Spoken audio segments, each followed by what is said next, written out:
Trump. Left-wing gender insanity being pushed on our children is an act of child abuse. Very simple.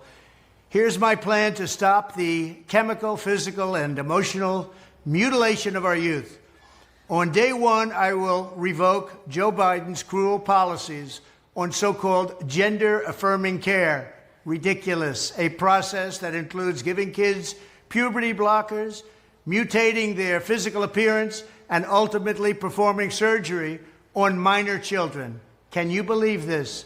I will sign a new executive order instructing every federal agency to cease all programs that promote the concept of sex and gender transition at any age. I will then ask Congress to permanently stop federal taxpayer dollars from being used to promote or pay for these procedures and pass a law prohibiting child sexual mutilation in all 50 states. It'll go very quickly.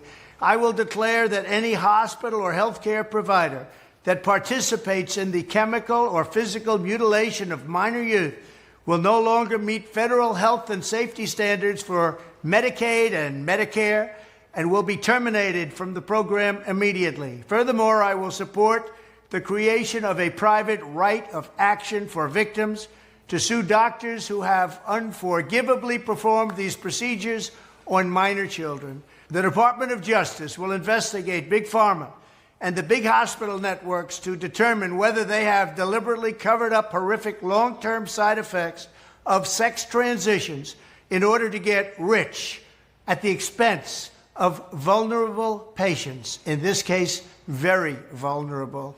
We will also investigate whether Big Pharma or others have illegally marketed hormones and puberty blockers which are in no way licensed or approved for this use.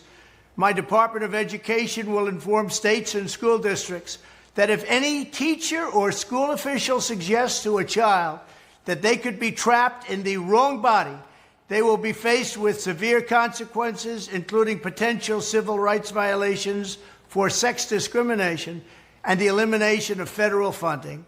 As part of our new credentialing body for teachers, we will promote positive education about the nuclear family, the roles of mothers and fathers, and celebrating rather than erasing the things that make men and women different and unique.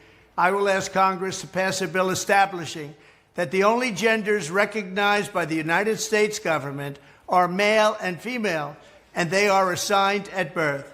The bill will also make clear that Title IX prohibits men from participating in women's sports, and we will protect the rights of parents from being forced to allow their minor child to assume a gender which is new and an identity without the parent's consent.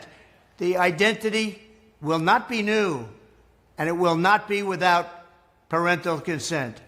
No serious country should be telling its children that they were born with the wrong gender, a concept that was never heard of in all of human history. Nobody's ever heard of this, what's happening today. It was all when the radical left invented it just a few years ago. Under my leadership, this madness will end. Thank you very much.